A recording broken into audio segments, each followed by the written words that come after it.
신명기 7장 12절부터 8장 10절까지 하나님의 말씀을 함께 받들어 읽겠습니다. 너희가 이 모든 법도를 듣고 지켜 행하면 내 하나님 여호와께서 내 조상들에게 맹세하신 언약을 지켜 내게 인애를 베푸실 것이라.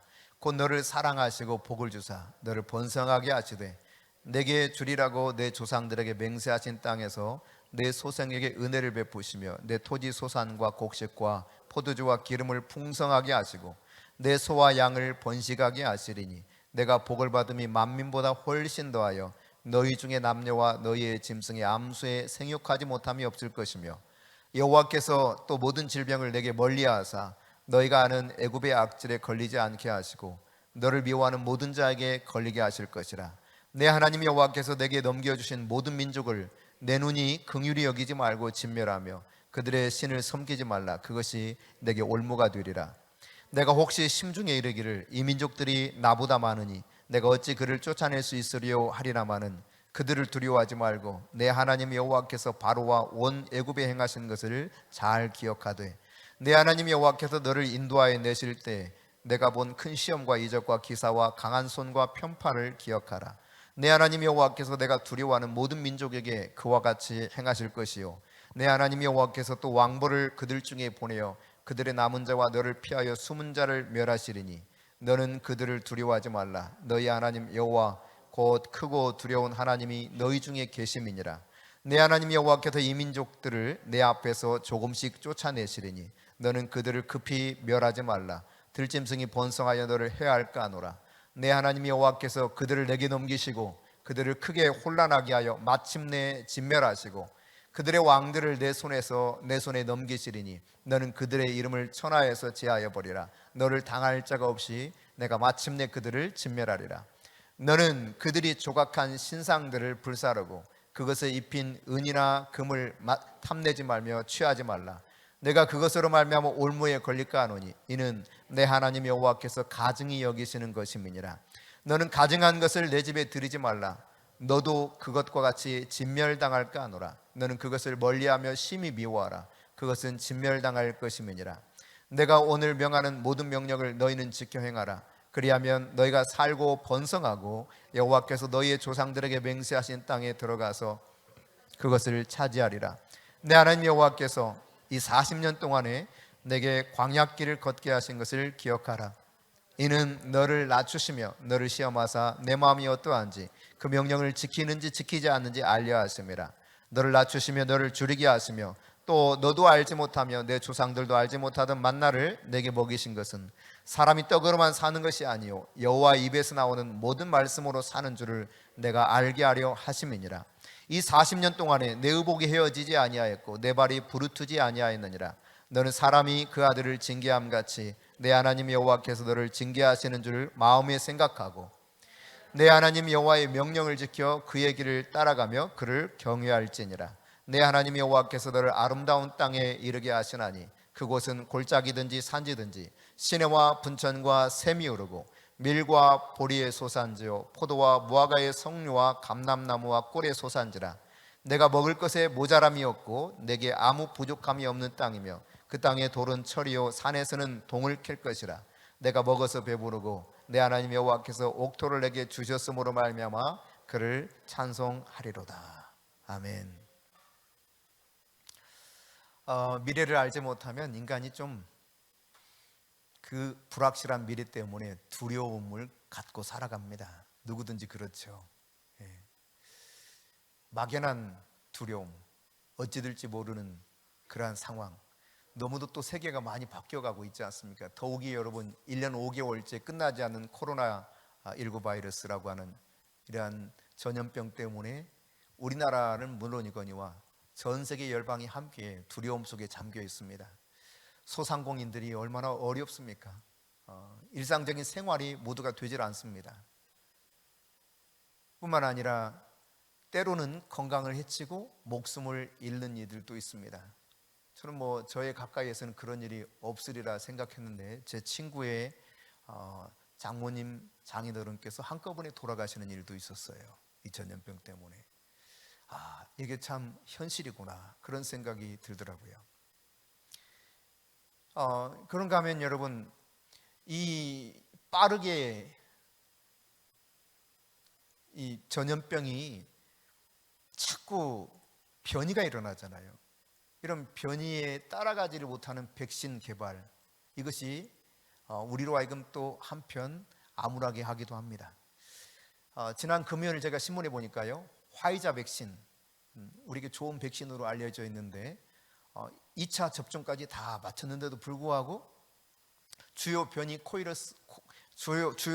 코로나에 대한 이 중화 항체가 제대로 형성되지 않는다는 거예요. 그러니까 결국은 우리가 이 세상의 변화뿐만 아니라 전염병의 변화에도 제대로 뭔가 이것을 따라갈 수 없는 이런 시대 속에 살고 있다는 것을 알게 됩니다.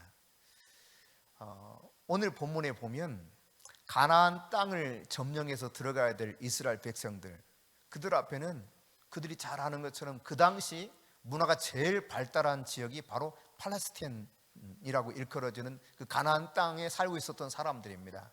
그 땅에 살고 있었던 사람들 가운데는 헷족속이 있었거든요. 우리가 세계사에서 배울 때 히타이트라고 표현되어 있는 그 헷족속이 살고 있었는데, 그들은 철기 문화를 자랑할 정도였습니다. 그러니까 무기가 철로 만들었기 때문에 다른 나라 무기와는 비교가 안 되는 거예요. 요즘 우리가 얼마나 좋은 무기를 가지고 있는가가 중요한가? 이번 이스라엘과 하마스의 이런 로켓 발사하는 이 국지전 속에서도 보지 않았습니까? 엄청난 미사일이 날아오는데도 불구하고 93% 정도인가요? 그 정도를 아이언 미사일을 발사해서 공중에서 격파시켜버려서 무력화시키고, 이것으로 인해서 다행스럽게도 이스라엘 진영이 안전하게 되었던 모습을 우리 눈으로 똑똑히 본 바가 있습니다. 그러니까 이 가나안 땅에 살고 있었던 사람들을 점령하는 이것에 있어서는 사실 두려움이 올 수밖에 없는 현실적 문제를 가지고 있었죠. 모세도 이 사실에 대해서는 부인하지 않았던 것 같아요. 현실적으로 보면 두려운 것이 사실이다라고 하는 것을 인정하는 것 같습니다. 오늘 우리가 살아가는 모습을, 오늘 이 본문 속에 나타나는 이스라엘 백성들의 두려움 속에서 나의 두려움은 무엇인가 한번 생각해보고, 또 이 두려움을 어떻게 극복하고 이길 수 있었는가, 그 비결을 어떻게 제시하고 있는가, 이 말씀을 통해서 우리가 세상의 불확실한 미래를 생각하면서 두려워하는 우리에게 하나님이 두려움을 극복한 가운데 평안을 누리며 살 수 있는 비결을 주시는 그 음성을 여러분이 꼭 들을 수 있기를 바랍니다. 자, 본문에 보면 이 두려움의 원인이 몇 가지로 나타납니다. 하나는요, 18절, 19절, 21절 7장이죠. 같이 한번 읽어볼까요? 자, 그들을 두려워하지 말고 내 하나님 여호와께서 바로와 온 애굽에 행하신 것을 잘 기억하되, 내 하나님 여호와께서 너를 인도하여 내실 때 내가 본 큰 시험과 이적과 기사와 강한 손과 편파를 기억하라. 내 하나님 여호와께서 내가 두려워하는 모든 민족에게 그와 같이 행하실 것이요, 너는 그들을 두려워하지 말라. 너희 하나님 여호와 곧 크고 두려운 하나님이 너희 중에 계심이니라. 네, 색깔이 다른 글씨로 보았던 것처럼 두려워요. 현실이 두려워요. 앞으로 다가올 일이 더 두렵습니다. 왜 두렵습니까? 사실 잘 모르기 때문에 두려운 거예요. 우리가 능히 이길 것이라는 확실한 계산이 딱 선다, 알고 있다, 그러면 두려움이 사라질 텐데, 이거 몰라요. 과연 정말 이길 수 있을까? 본인들의 생각 속에서는 그렇단 말이죠. 숫자적으로 너무 열세입니다. 군사적인 훈련도 제대로 되어 있지 못합니다. 게다가 무기도 변변치 못합니다. 그러니까 그들이 생각했을 때는 저 많은 무리들을 과연 우리가 이길 수 있을까? 저 땅을 과연 정복할 수 있을까? 하나님은 정복하라 그러는데 이게 말이지 잘 믿기지 않고, 모르는 이런 앞으로 진행될 일들은 점점 더 두려움으로 찾아오게 된 것이죠. 한편 여러분, 우리가 민수기 13장에서 보는 바와 같이 12지파에서 각 한 사람씩을 선택해서 가나안 땅을 정탐하게 했고, 그 땅에 대한 정탐 보고를 하는 장면 속에서 어떤 일이 벌어집니까? 저들이요, 환경과 또 조건을 바라봅니다. 그러다 보니까 두려움이 더 가중돼요. 그 소식을 이미 들은 사람들입니다. 그 소식을. 그러면서 그들이 31절부터 33절 말씀, 여기 말씀 속에 보면은 저들을 보니 이거 도저히 우리가 상대할 만한 그런 사람이 못 되는 것으로 판단된다는 거예요. 왜요? 그들은 안악자손처럼 아주 장대하더라. 그러니까 거인족 속을 말하거든요. 그러니까 우리가 스스로 보기에는 완전 그들 앞에 메뚜기 같은데 어떻게 그들을 상대해서 과연 이길 수 있겠느냐? 여러분, 눈에 보이는 것을 보게 되면 두려움이 계속 찾아와요. 인간의 경험, 인간의 지혜의 길을 내가 걸을 것인지, 아니면 하나님의 말씀을 따라서 믿음의 길을 걸을 것인지 우리 결정해야 돼요. 근데 이스라엘 백성들이 정탐꾼들의 보고를 들었을 때 그들은요, 인간의 경험의 길, 인간이 가지고 있는 모든 생각을 다 동원한 지혜의 길이 더 커 보였습니다. 그것을 취한 것이죠. 그러다 보니 얼마나 두려웠던지 그들은 차라리 여기서 죽는 게 낫겠다, 아니면 애굽으로 돌아가자, 막 아우성이었지 않았습니까? 이런 민수기 13장 30절 말씀 보면 백성을 조용하게 하고, 야, 올라가서 그 땅 취하자, 능히 이기리라 갈렙이 말하는데 이게 귀에 들리질 않습니다. 우리 역시 마찬가지입니다. 아무리 하나님이 말씀하셔도요, 내가 보는 현실, 조건, 이런 것들만 바라보면 두려워요. 암담해요. 과연 내가 이거 헤쳐나갈 수 있을까? 하나님은 하라, 정복하라, 진멸하라 말씀하셨는데 이들이 두려웠던 것처럼 능히 너는 이 모든 것 가운데 감당할 수 있다고 말씀하셔도, 할 수 있거든요. 무슨 말이냐? 믿는 자에게는 모든 걸 할 수 있느냐? 약속하셨음에도 불구하고 이 말씀 따라 믿음으로 건 그 길보다 우선 내가 쉽게 선택하는 것은 인간의 경험의 길을 선택한단 말이죠. 인간의 지혜의 길을 그냥 대부분 다 거기서 그 언저리에서 벗어나질 못해요. 그러다 보니까 두려운 것이죠. 베드로도 믿음을 따라서는 처음에 무리를 걸었습니다. 그러나 믿음이 사라지고 눈에 보이는 이것을 바라보는 거예요. 바람을 보고 파도를 보니까 무서워요. 빠져 들어갑니다. 오늘 여러분에게 보이는 현실적인 것, 눈앞에 보이는 것, 이것에 여러분이 마음을 뺏기면 인생 살아가는데 과연 소망이 있을까 싶어요. 20대, 30대 아이들이 영 소망 없는 시대라 그렇게 말하고 거의 자포자기한 듯한 표현을 종종 쓰는 것을 우리가 미디어를 통해서 접하지 않습니까? 소망이 없는 듯한 절망적 이야기를 해요. 한참 뜨거워서 소망이 가득 차고 희망찬가를 불러야 되는데 그건 고사하고 말이죠. 이 세상은 다 망했다는 거예요. 끝났다는 거예요. 그걸 요즘 뭐라고 표현합니까? 응? 뭐라고요? 크게? 이생망. 하여튼 이렇게 줄여서 말하더라고요. 이 생은 망했대. 이제 다음 세상이나 기대를 해보겠대요. 다음 세상은 없습니다. 그러나 이 세상을 살아가는 것이 우리를 망하게 하려고 여러분 하나님께서 우리를 이 세상에 보내셨습니까? 아니거든요. 우리를 통해서 그분의 영광을 드러내면서 하나님을 사랑하는 자, 그 뜻대로 부르심을 입은 자들에게 하나님은 어떤 은혜를 부어주시는가, 그를 통해 그분의 영광을 드러내기 원하셔요. 그럼에도 불구하고 눈앞은 깜깜하거든. 그냥 한 치 앞도 제대로 안 보여요. 과연 내가 내 인생 살아가면서 나의 가족들을 제대로 먹이고 입히고 제대로 가르치고 할 수 있을까? 내 노년의 삶은 어떻게 될까? 온통 염려 덩어리입니다. 왜 그래요? 너무 현실적이기 때문에, 너무나 조건만을 바라보기 때문에. 하나님 말씀을 믿으세요. 하나님 말씀하셨습니다. 무엇을 먹을까? 무엇을 입을까? 무엇을 마실까? 어떻게 알아? 이거 염려하지 말아요. 이거 염려하지 마라. 이런 것들 염려하지 마라. 이런 것들은 이방인들이 염려하는 것이요, 너희는 뭐라고 그랬어요? 너희는 그저 하나님 나라와 하나님의 의를 구해라. 그리하면 이 모든 것을 너에게 더해 주시리라. 우리가 여러분 염려할 필요가 없음에도 불구하고 자꾸 현실이 커 보이니까, 환경과 조건이 나를 짓누르는 여기에서 벗어나지 못하니까 두려운 거예요. 그런가 하면 여러분, 내가 하나님의 말씀을 들었을 때는 가슴이 뜨거워. 와, 될 것 같아. 근데요, 이 믿음이 식어지면, 믿음이 작아지기 시작하면 또 두려움이 찾아옵니다. 마태복음 8장에 보면은 제자들에게 예수님이 저 바다 건너편으로 건너가자 그랬거든요. 예수님 계시는데도 풍랑이 일어납니다. 근데 예수님 계시는데 풍랑이 일어나요. 예수님 주무세요.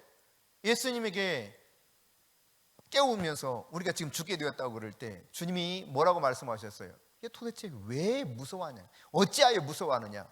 그 무서워하는 이유가 무엇이라는 겁니까? 예수님의 말씀을 보면 믿음이 작기 때문에, 믿음이 작기 때문에 두렵고 무서운 거예요. 나에게 말씀에 대한 확신을 가지고 주님이 주시는 은혜 속에서 내가 그분을 신뢰하는 믿음이 있다면 세상이 두렵질 않아요.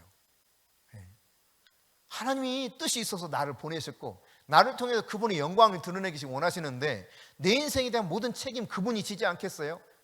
제가 목요일 날 말씀을 전하면서 그런 표현을 썼는데, 여러분 우리나라에서 예를 들어 미국의 대사를 파송합니다. 그렇죠? 각국 나라의 대사를 파견하잖아요. 그럼 대사가 그 나라에 가서 야, 미국 장 진짜 먹고 살기 힘든데 어떡하지? 세탁소에 가서 일을 해야 되나? 아니면 펜트 칠하는데 따라다니면서 일을 해야 되나? 이러면서 염려합니까? 먹고 살 염려를 해요? 왜 안 해요? 왜? 파견한 국가인 대한민국이 그 삶을 철저히 다 보장하기 때문에. 그렇죠? 우리는 그리스도의 대사입니다. 하나님의 자녀입니다. 하나님이 책임지는 존재예요. 염려할 것이 없다는 거예요. 그런데요, 이 자신의 정체성을 잘 모르고 말씀을 믿지 못하고 이 믿음이 점점 식어지니까 두려움이 자꾸 찾아와. 염려 때문에 견딜 수가 없는 거예요. 많은 사람들이 말을 하면 더 그렇습니다. 많은 사람들이 진짜 그래 진짜 그래 그러면 이게 사실이 아님에도 불구하고 진짜 그렇게 들려요. 하나님은 정복할 수 있다, 진멸하라, 오늘 또 말씀하고 있잖아요, 모세를 통해서. 그런데 이 진멸할 수 없을 것처럼 한 사람 두 사람 말하기 시작하면은 이게 진짜 안 될 것 같은데 이런 생각이 드는 거죠. 정탐꾼들 10명의 보고 때문에 그렇게 됐습니다. 이 이야기를 들은 회중들이 반응을 하기 시작하잖아요. 웅성웅성 하면서 정말 우리 죽을 것 같은데, 도저히 거기 대적해서 싸워서 이길 수 없을 것 같은데. 그러면서 여러분 어떻게 됩니까? 민수기 14장 1절에 보면 온 회중이 통곡하면서 하나님 원망하기 시작합니다. 그러니까 우리의 믿음은 어디서 생기냐면 듣는 것으로부터 생기는 거예요. 내가 어떤 말을 듣느냐가 내 믿음을 좌우하거든요. 하나님의 말씀, 그리스도의 말씀, 이것이 나를 믿음으로 인도해요. 믿음은 들음에서 나며 들음은 그리스도의 말씀으로 말미암았느니라. 로마서 10장 17절에 기록하고 있는 것처럼, 우리에게 가르쳐주고 있는 것처럼 내가 하나님의 말씀을 들으면 믿음이 생겨. 근데 사람들의 말, 세상의 말을 들으면 점점점 믿음은 사라지고 두려움이 나를 지배하기 시작합니다. 정탐꾼의 말들이 크게 들렸어요. 하나님의 말씀이 들린 것이 아니라 온 회중이 여기저기도 막 두렵다고 죽을 것 같다고 막 부들부들 떠니까 그 공포심이 그대로 막 전달되어 옵니다. 여러분, 생명의 모든 것, 우리의 생사화복까지도 포함해서 그 모든 것은 하나님 손에 달려 있어요. 하나님 손에. 그분이 복되게 하시면 복이 되는 겁니다. 그분이 살리시면 살아나는 거예요. 아무리 괜찮다 그래도 그분이 숨을 거둬가시면 그냥 그거대로 끝이에요. 제가 극동방에서 나오는 이야기를 들었던 기억이 납니다. 이분이 말이죠, 약사야, 약사. 자기 남편 의사야. 근데 이제 중년이 되니까 조금 더 건강해져야 되겠다 싶어가지고 온갖 보약 같은 거를 많이 해서 막 먹는 거예요. 뭐 그럴 수 있지 않겠습니까? 예전엔 제가 이해가 안 됐는데 뭐 그럴 수도 있겠다 싶어요. 이제는 나이가 조금씩 들어가니까. 근데 그렇게 잘 먹었는데요, 그래서 평상시도 건강했고 이렇게 잘 먹고 본인도 약 사고 뭐 이러니까 얼마나 잘했겠어요. 그런데요, 다음날 안 일어나는 거야. 남편이 흔들어 깨워보니까 그대로 숨이 멎어 있어요. 멀쩡했던 사람인데, 건강했던 사람인데, 더 건강하라고 잘 보약도 해줬는데, 여러분, 인간의 목숨이라는 게 그런 겁니다. 우리가 그리스도의 말씀에 귀를 기울이면 나에게 믿음이 역사하고 믿음은 두려움을 몰아냅니다. 그러나 자꾸 믿음이 줄어드는 다른 것에 귀를 기울이면 나도 모르게 두려워져요. 모두가 마찬가지입니다. 여러분이 말씀에 귀를 기울이시기 바랍니다. 오늘 말씀을 귀 기울여 보면 두려움을 이렇게 극복하고 이길 수 있겠구나 깨달을 수 있을 것입니다. 자, 첫 번째로 보면 7장 18절 19절입니다. 같이 읽어봅니다. 그들을 두려워하지 말고 내 하나님 여호와께서 바로와 온 애굽에 행하신 것을 잘 기억하되 내 하나님 여호와께서 너를 인도하여 내실 때 내가 큰 시험과 이적과 기사와 강한 손과 편파를 기억하라. 내 하나님 여호와께서 내가 두려워하는 모든 민족에게 그와 같이 행하실 것이요. 여기 말씀 속에 보면 반복되는 단어 가운데 뭐가 인상적이에요? 기억하라, 기억하라. 여러분, 두려움이 왜 오냐면 망각하며 살기 때문에 그래요. 하나님은 기억하라는 것입니다. 무엇을 기억하라 그랬습니까? 애굽에서 행하신 그 일을 기억하라는 거예요. 그러니까 하나님이 행하신 것을 기억하면 이게 앞에 있는 것들 아무리 대단하고 무서운 어떤 환경이 벌어진다 할지라도 이게 두려울 필요가 없다는 이야기입니다. 왜? 하나님이 행하셨던 일이 뭔가를 잘 생각해 보세요. 애굽에서 어떤 일을 행했습니까? 10가지 재앙을 통해서 철저하게 애굽을 멸망시켰습니다. 게다가 여러분 10번째 재앙은 어떻습니까? 짐승 새끼든지 사람이든지 첫 번째 태어난 것은 다 죽었어요. 다만 하나님의 말씀처럼 어린 양을 잡아서 그 피를 좌우설주와 문인방에 발랐던 이스라엘 사람들에게는 이 죽음의 저주가 뛰어넘었습니다. 이게 6월절 아닙니까? 이거 기억하라는 거예요. 애굽에서 어떻게 행했는지. 그냥 여러분 400년 동안 종살이 하던 사람들 순순히 내보냈습니까? 아니에요. 그럴 리가 없지요. 이 하나님의 놀라운 기적이 있었기 때문에 저들이 어쩔 수 없이 제발 좀 빨리 나가다오 하면서 금은 보아 요구하니까 그거 다 찾아서 다 내줬어요. 엄청난 부를 획득해서 나옵니다. 그러니까 그동안 받지 못한 임금이라고 생각했던 모든 것들을 다 받아서 오는 거예요. 한꺼번에. 없어도 살았는데 이제 몽땅 받게 됐단 말이죠. 그 기쁨 여러분 아시죠? 예. 우리 용남이가 어제 이런 간증을 하더라고요. 지난번 여러분 그 윤학열 감독님 오셨을 때 우리가 이제 강사를 섭외해서 모시게 되면은 사례비를 그래도 드려야 되잖아요. 그죠? 사례비를 드리는데 어떡할까 하다가 우리 청년들 4명을 제가 불렀어요. 4명을 불러서 너희들이 좀 사례비를 이렇게 준비하면 안 되겠니? 해가지고 뭐 적지 않은 돈입니다. 그래서 그랬더니 뭐 흔쾌히 4사람이 알겠다고 하고 4사람이 사례비를 만들어서 드린 거예요. 여러분 그 덕에 말씀 잘 들은 거예요. 그래서 이제 그랬는데 불과 뭐 얼마나 됐습니까? 얼마 전에 자기가 그 아웃소싱을 통해서 이전에 일을 했는데 지금 정직원이 되어서 지금 다니고 있기 때문에 그런 일이 없지만 회사에서 말하자면 그 불법적으로 너무 많은 돈을 가져갔다는 거죠. 이해되시죠? 그 적절한 수수료가 책정된 수수료가 있는데 그 이상의 것을 가져갔던 거예요. 근데 이것이 이제 어떻게 누군가가 고발을 해가지고 돌려줘야 되도록 됐다는 거예요. 근데 모르고 있었는데 한 사람이 뭐 이야기하더라는 거예요. 아웃소싱 회사에 이렇게 해서 내가 받았다고. 그러냐고. 너도 한번 연락해보라고. 그 연락해가지고 말이죠. 했더니 군소리 하나도 안 하고 주겠다고, 돌려주겠다고, 통장 번호만 알려달라고.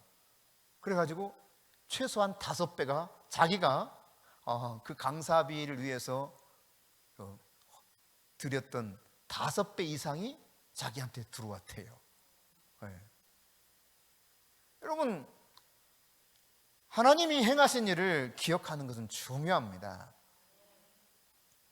우리를 이 이집트 땅에 종살이하던 이스라엘 백성들을 구원하셨어요. 그러니까 구원이라고 하는 것은 구원받은 과거적 사건이 있습니다. 종살이에서 해방시킨 구원의 사건이 있었어요. 그러나 이 구원은 또한 현재적입니다. 지금 당장 해결해야 될 문제들이 얼마나 많이 있습니까? 그들에게 하나님이 함께 하셔서 만나와 메추라기 먹이시고 구름기둥 불기둥으로 인도하면서 짐승들이 혹은 다른 대적들이 감히 엄두 내지 못하도록 보호하시고 지키셨습니다. 아말렉을 물리칠 때도 태양과 달도 멈추게 만들어 버렸습니다. 그 하나님의 구원이 현재적으로 계속 임하는 거예요. 뿐만 아니라 미래에도 하나님은 구원하실 것입니다. 그러니까 과거를 기억하는 것은 굉장히 중요한 겁니다. 나에게 베푸신 은혜를 기억하는 건 너무너무 중요한 거예요. 출애굽할 때 어린 양의 피를 발라서 그 죽음의 저주가 뛰어넘었던 이 구원의 사건을 기억하는 것은 이미 어떻다는 것입니까? 가나안 땅 확실히 줬다는 보장이거든요. 보장. 그러면 여러분, 우리는요, 그들은 그들이고 우리는 아닌 것 같다 싶습니까?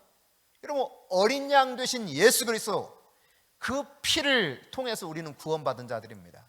하나님의 유일하신 독자, 그가 십자가에서 찢기시고 피 흘려서 우리를 살리셨어요. 이 구원의 은총이 있다면 주어진 상황과 현실 속에서 앞으로의 미래의 삶에서 어떻게 했습니까? 그래서 성경 로마서 8장 32절에 보면 이렇게 말하고 있는 거예요.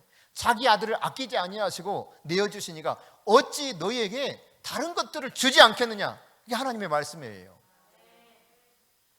그러므로 여러분, 이 과거에 행하여 주셨던 구원의 사건을 기억하는 그 자체만으로 우리 인생에 대한 모든 염려, 두려움, 내가 떠안고 가야 될 겁니까?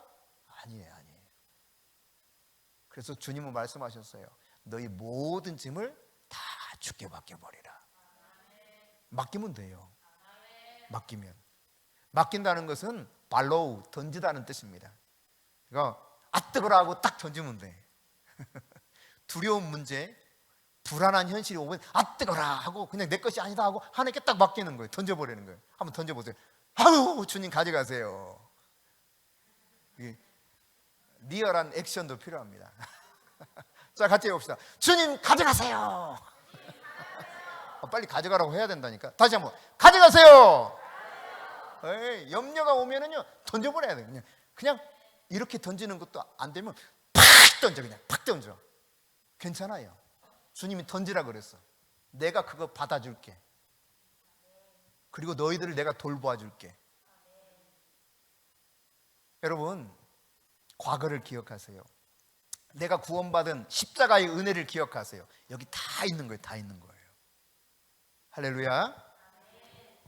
그런가 하면 오늘 7장 21절에 보면 지금도 함께 계신 하나님이시라는 것을 기억하라는 거예요.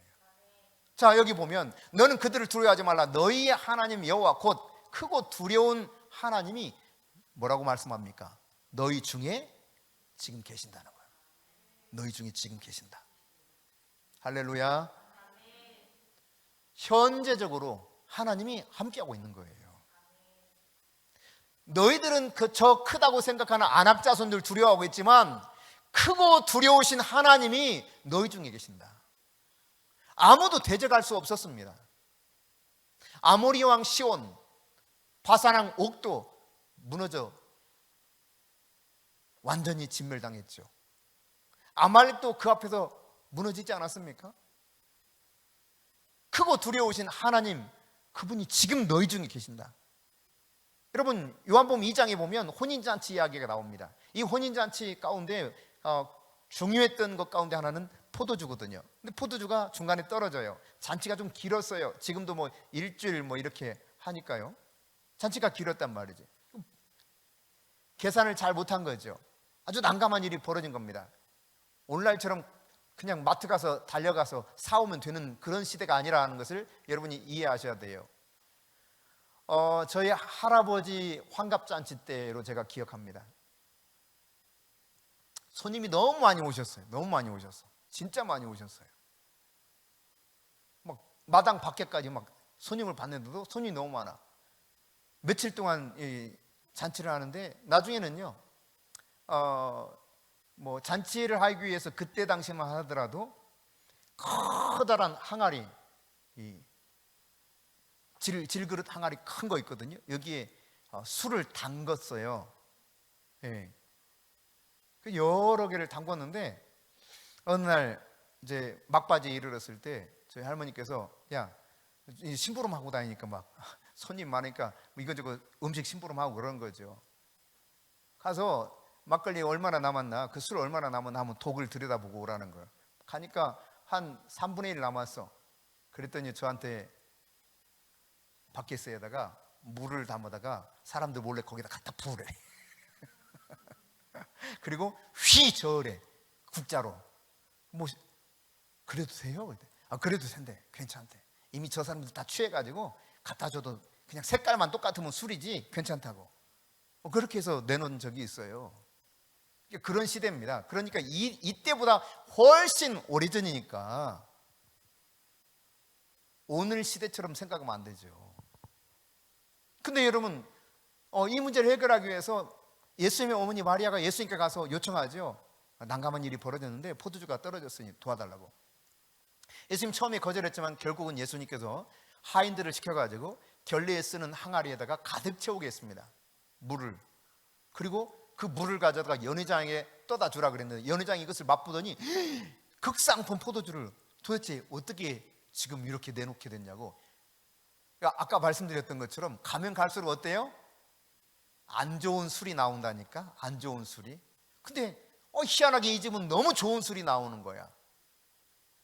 여러분, 예수님이 계시니까 당장 해결해야 될 정말 어려운 이 상황, 예수님 때문에 해결되더라 이 말이에요. 예수님이 거기 계시면 문제가 사라지는 거예요. 그럼 마태복음 1장 23절에 보니까 예수님이 어떤 분인가? 성령으로 잉태되어 태어나시는 분인데 그 이름이 뭐라고 그랬습니까? 임마누엘. 임마누엘은 무슨 뜻입니까? 하나님이 우리와 함께 계시다, 그런 뜻이에요. 할렐루야. 그러니까 예수님은 왜 오셨는가? 함께 계시기 위해서. 모든 문제의 근원을 철저하게 다 해결해 주시고 근원적인 생명의 문제뿐만 아니라 현실적인 문제 속에서도 우리의 문제를 구원해 주시기 위해서, 우리를 문제로부터 구원해 주시기 위해서 예수님이 찾아오신 거예요. 그 예수님이 부활하셔서 승천하셔서 예수 그리스도의 영이신 성령을 보내셨고 성령이 우리 안에 찾아오셔서 내주하시잖아요. 이 내주하시는 성령님은 절대로 떠나지 않는다 그랬어요. 그러니까 나는 어떤 존재냐? 하나님과 지금 함께 살아가고 있는 존재예요. 아멘? 내 속에 하나님 계시다 이 말입니다. 그분은 구원의 능력을 가지신 분이요, 지금도 구원하신 분이요, 앞으로도 우리 모든 일들 가운데 구원의 역사를 베푸실 그분이십니다. 이 하나님을 기억하는 거예요. 현재에도 함께 하고 계시는 그 하나님, 임마누엘 하나님을 여러분이 기억하실 수 있기를 바랍니다. 여러분, 신명기는 기억하라 그 이야기거든. 다시 거듭해서 말씀하는 거예요. 실컷 다 말했어요. 근데 모압 평지, 이제 가나안 땅에 보이는 그 상황 속에 다시 옛날 이야기 꺼내는 거예요. 그게 신명기예요. 모세가 길게 3차례 이야기해요. 또 이야기하고 또 이야기하고 또 이야기하고 반복해서. 기억이 중요하니까. 기억하고 있어야 이길 수 있기 때문에. 근데 뭘 기억하라고요? 첫째, 과거에 하나님이 어떻게 행하셨는가, 구원의 역사를 기억하라. 둘째, 방금 보셨던 것처럼 지금도 현재에도 함께 계신 하나님을 기억하라는 거예요. 그런가 하면 세 번째, 신명기 8장 2절 3절입니다. 같이 읽습니다. 시작. 내 하나님 여호와께서 이 40년 동안에 내게 광야길을 걷게 하신 것을 기억하라. 이는 너를 낮추시며 너를 시험하사 내 마음이 어떠한지 그 명령을 지키는지 지키지 않는지 알려 하심이라. 너를 낮추시며 너를 줄이게 하시며 또 너도 알지 못하며 내 조상들을 알지 못하던 만나를 내게 먹이신 것은 사람이 떡으로만 사는 것이 아니오 여호와 입에서 나오는 모든 말씀으로 사는 줄을 내가 알게 하려 하심이니라. 아멘. 여기 말씀하고 있는 것처럼 하나님께서요, 때로 역경도 허락하신다는 것을 기억하라는 거예요. 광야길 걷게 하신다는 걸 기억하라는 거예요. 인생 왜 이렇게 힘들어요? 하나님이 함께 하신 다음에 하나님 광야길을 걷게 하셔요. 이걸 기억해야 돼요. 이스라엘 백성들 광야길을 걷게 했던 것처럼 인생 터덕터덕 힘없이 갈 수밖에 없는 이런 광야 같은 인생을 우리로 하여금 겪어가도록 허락하신다는 사실을 기억해야 돼요. 왜 그러면 도대체 그런 광야길을 허락하신다는 겁니까? 그 이유를 하나님이 밝히시고 있지 않습니까? 먼저 하나님의 명령을 저들이 지키는지 안 지키는지 이것을 알기 위해서 하고 있다는 거예요. 그런가 하면 여러분, 왜 하나님은 이 광야를 걷게 하신다는 겁니까? 여호와의 입에서 나오는 모든 말씀으로 사는 것을 알게 하도록 하기 위해서 걷게 한다는 것입니다. 이것이 분명하게 기록되어 있죠. 우리는 내가 열심히만 살면 그냥 그럭저럭 살아갈 수 있다고 생각해요. 그러나 인생이 그렇지 않아요. 만만하지 않습니다. 그래서 하나님은 광야를 허락하시면서 이 광야 생활 속에 이스라엘 백성들로 하여금 결국 뭡니까? 이렇게 살아가는 데는 절대적으로 하나님이 필요하구나, 이 사실을 인정하게 했어요. 우리가 인생 살아가면서 마찬가지입니다. 먹이시고 입히시고 나를 인도하시고 보호하시는 분 하나님이시구나, 이거를 깨닫게 하시는 거예요. 사람이 그냥 열심히 일해가지고 먹고 사는 것으로만 사는 줄 알았더니 이게 안 되는구나. 내가 해결할 수 없는 문제가 있구나. 그러니 모든 말씀으로 살아야 된다는 것이 사실이구나, 이걸 깨닫게 하는 거예요. 오늘 이런 하나님을 우리가 기억해야 됩니다. 하나님의 진리를 내가 순종할 때만 하나님의 의도대로 살 수 있습니다.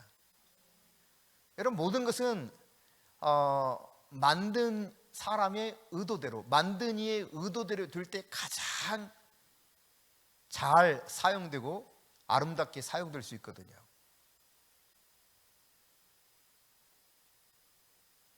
여러분, 핸드폰 가지고 여러분 뭘 사용합니까? 요즘 스마트폰은 얼마나 기능이 많습니까? 그 기능 가운데 저 같은 경우는 몇 가지 못 써요. 뭐 쓰는 게 딱 정해져 있어요. 사진 찍고 문자 보내고 그 외에 몇 가지 뭐 스케줄 관리하고 이런 거 외에는 거의 쓰는 게 없습니다. 근데 너무 다양한 기능이 있는데 이 모든 기능들을 잘 설명해 주고 있는 것을 온전하게 습득해서 쓴다면 굉장히 유용한 도구로 쓸 수 있을 겁니다. 또 같은 사진을 찍어도 그 사진을 어떻게 찍을 수 있을까? 그러니까 이 스마트폰에 들어있는 사진 기능을 잘 익히기만 해도 사진 찍는 게 달라져요. 기능을 모르면 그냥 똑같은 제품 가지고 사용해도 사진의 질이 다릅니다. 여러분, 인생을 살아가는 데 있어서 나의 인생을 어떻게 살아야 제대로 정말 멋지게 살 수 있는가, 행복하게 살 수 있는가, 이 인생 사용에 대한 설명서가 성경 말씀이에요. 하나님은 모든 말씀으로 말미암아 살리라 이렇게 표현해 주고 있는데 사람들은 그냥 내가 열심히 일해서 열심히 벌고 그러면 괜찮을 거야. 여러분, 그럼 괜찮은 인생 얼마나 있는지 보셨어요? 그렇지 못한 게 인생이더라고요.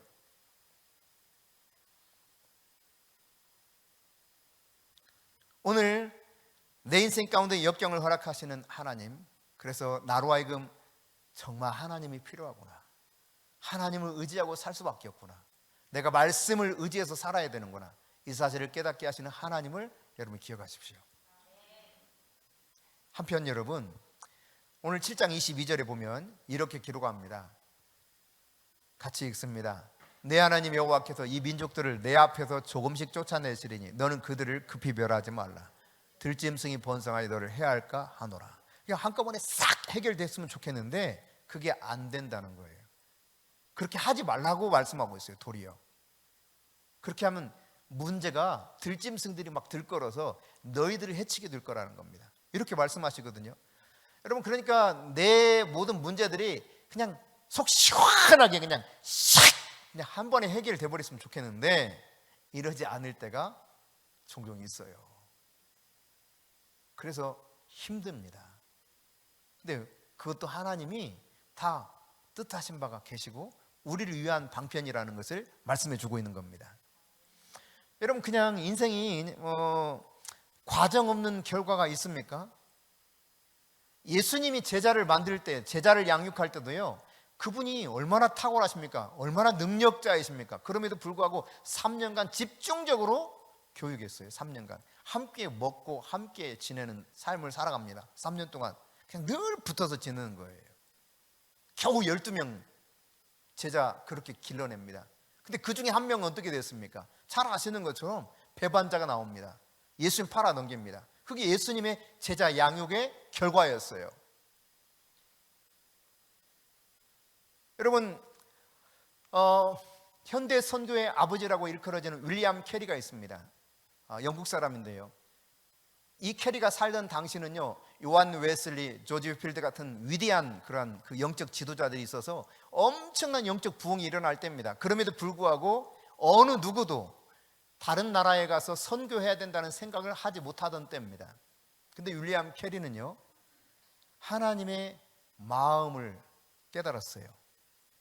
복음을 알지 못하는 민족에 가서 복음을 전하기를 원했습니다. 그의 직업은 구두 수선공이었습니다. 근데 그는요, 구두를 수선하면서도 언어를 공부했습니다.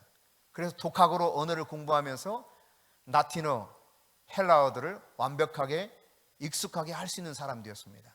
그리고 그는 선교회를 조직해서 인도로 선교사를 떠나게 됩니다. 그런데 여러분, 누구도 여기에 도와주는 이 아무도 없어. 가족들도 원치 않아. 자기 아내도요, 얼마나 가기 싫어했는지 몰라요. 아내조차도 거기 우리 애들을 생각해서라도 거기 어떻게 가서 사냐 이거죠. 애들을 생각해서라도. 그래서 반대가 너무 심했는데 결국은 설득을 해서 가게 됩니다. 가자마자 아들들이 이질에 걸립니다. 결국 큰아들은 죽습니다. 아내는요, 이 적응이 안 돼가지고 정신병에 걸려요. 열심히 복음을 전합니다. 7년간 겨우 한 명이 예수 믿었습니다. 7년 동안 말이죠. 그 고생하면서 자기 자식 죽고 아내도 정신병 들어가고 그냥 죽도록 충성하는데 결실은 한 명이야. 그러나 그 인생을 쭉 마지막까지 인도에서 사역하면서요, 그가 인도에서 성경을 번역하기 시작하는데, 여러분, 인도는요, 언어가 각 지방마다 다릅니다. 제가 92년도 1월에 인도를 방문했었는데 공식 언어만 잘 기억 안 납니다만 15개 이상이 된다고 했던 것 같아요. 공식적으로 통용어만 각 방언이 있어요. 100 몇 개가 있습니다.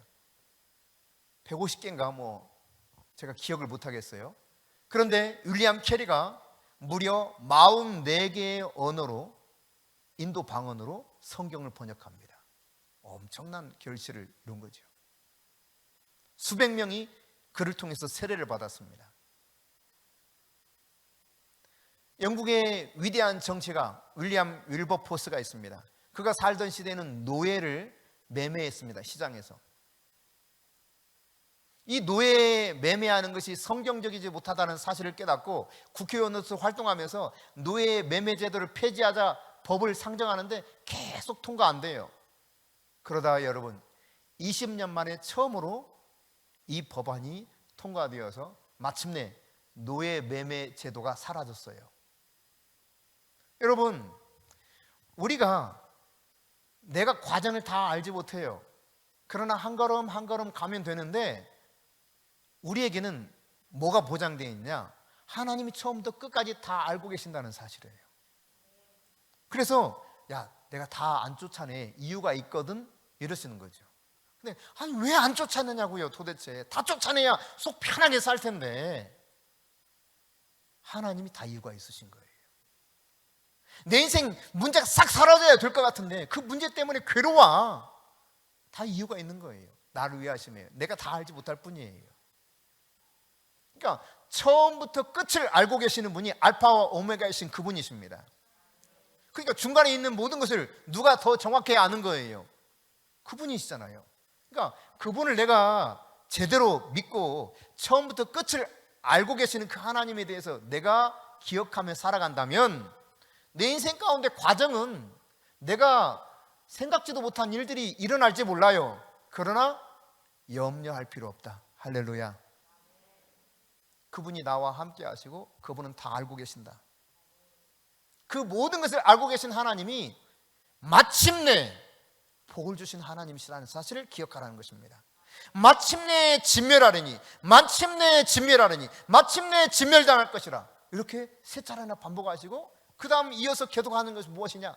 너희들이 가서 복을 얻을 것이다. 아름다운 땅을 얻을 것이다. 그 땅에서는 너희들이 어떤 것을 해도 풍성한 소산을 얻을 것이다.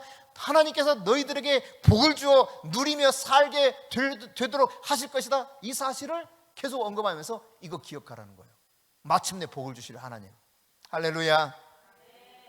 우리에게는 이게 약속이 되어 있어요. 이스라엘 백성들에게 약속이 되어 있는 것처럼 우리에게도 바로 이 약속이 있는 것입니다. 그래서 모세는 이스라엘 백성들에게 신명기 8장 10절에 이렇게 말씀하고 있죠. 그를 찬송하라. 마침내 너희들은 그를 찬송할 수밖에 없게 될 것이다. 할렐루야. 오늘 설교를 마치면서요, 저의 페북 친구 중에 한 분이 쓴 글을 여러분에게 소개해 드리겠습니다. 셀라울레카, 너를 위해 보내라. 남편에게 보내는 편지. 하나님의 뜻을 찾는 정탐. 남편, 부르신 그 길을 갈 때 보이는 것들로 너무 놀라거나 두려워하지 맙시다. 지금까지 걸어온 시간, 우리 앞에 얼마나 안악자손이 많았습니까? 얼마나 많은 거인들이 있었습니까? 우리보다 크고 강해 보여서 어찌할 수 없을 것 같은 순간들이 얼마나 많았는지요. 우리보다 크고 강해 보여서 어찌할 수 없을 것 같은 순간들이 얼마나 많았는지요. 그때만 하나님이 우리 하나님이었나요? 그날들의 하나님이 오늘 당신과 함께 하십니다. 남편, 이제는 주님께서 약속하신 것들을 취하는 믿음으로 나아갑시다. 믿음의 선포로 나아갑시다. 하나님이 함께 하시면 능히 가능치 못한 일이 없지 않습니까? 우리 속에 안악자손을 몰아내고 땅을 차지하는 견고한 믿음으로 나아갑시다. 여호수아와 갈렙처럼 눈앞의 안악보다 주님의 약속을 더 강하게 선포하며 나아갑시다. 다른 관점과 영을 취하는 충성됨으로 나아갑시다. 사랑하는 남편, 이제는 옥토뿐 아니라 가시밭과 돌밭에도 씨를 뿌릴 수 있는 믿음으로 눈앞에 보이는 현상을 넘어 아버지의 일들을 소망하며 영의 안목과 관점이 정렬되는 은혜로 나아갑시다. 아무도 예배하지 않는 곳에 생명을 내며 꽃을 피우는 주님의 임재로 나아갑시다. 가장 두려운 심령 가운데, 가난한 마음 가운데 하나님의 긍휼이 보이지 않는 곳일지라도 가장 강팍한 곳에, 사랑이 부재한 곳에 주님의 임재를 간구하는 예배로 나아갑시다. 셀라울레카의 아내가